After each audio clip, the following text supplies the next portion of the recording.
মামনি খায়।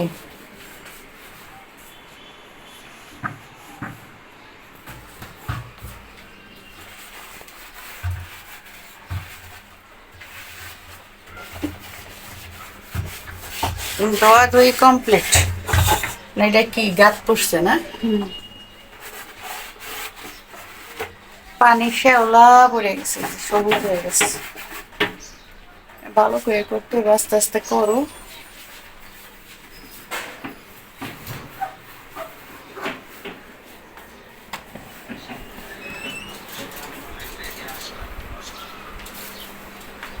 বৃষ্টি আসবে মনে হয়, মেঘ আকাশে। সবাই খোলা বাতাস পেয়ে সব গলির সামনে নেমে গিয়েছে। আম ভর্তাওয়ালা আসছে, ইচ্ছা করছে নিচতলায় হলে গিয়ে আম ভর্তা খেতাম। নিচতলায় নেই বলে অনেক কিছু আসলে মিস করা হয়। উপরে বসে তো যায় খাইতে ইচ্ছা করে না আম ভর্তা।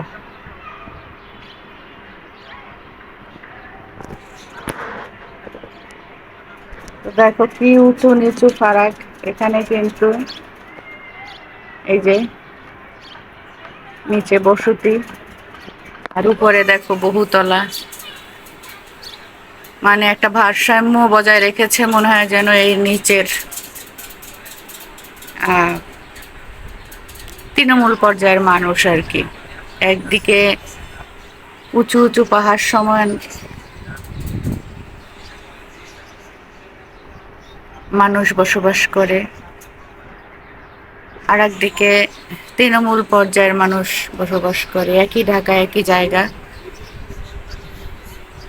ভিন্ন জীবন। সকলের জীবনে দেখা যায় ভিন্নতা আছে। এদের জীবন একরকম আর এদের জীবন আরেক রকম। আরেক রকম বলতে হয়তো একটু উচ্চবিত্ত, কিন্তু ওই তিনবেলা খাবার, মৌলিক চাহিদা। আর এদের একটু শৌখিনতা বেশি হয়তো, এদেরও শৌখিনতা আছে, এদের মতো করে এরা শৌখিনতা পূরণ করে। যার যেরকম, যেমন গুড় তেমন মিঠা, ওই জাম মাখা। বৃষ্টি আসার আগ মুহূর্তে এই অবস্থা।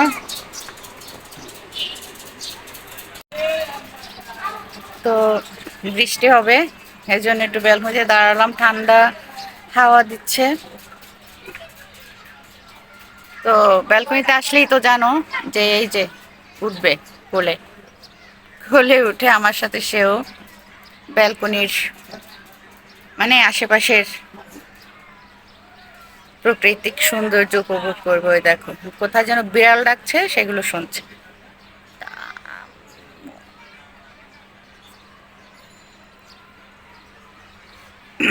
বসে বসে বৃষ্টি দেখো মামনি।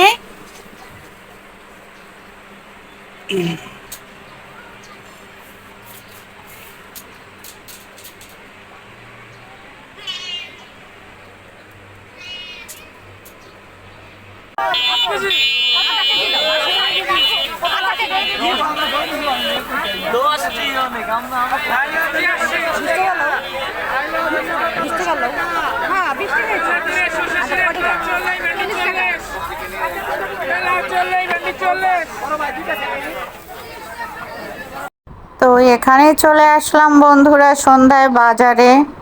যে বাজারটা পুড়ে গিয়েছিল সেই বাজারে আসলাম। তো এখানে এই যে কেনাকাটা হচ্ছে, আমার সাথে গিয়েছিল অজিতা। তো দুজনে মিলে পুরা বাজার একদিকে সাইডে সারাসারি চলছিল, আর এক সাইডে কেনা বেচা চলছিল। খুবই মায়া লাগে। তো যাক, নতুন করে আবার সাজতেছে আমাদের এই বাজার। তো পড়ার পরে এই প্রথম বাজার করছি এখানে।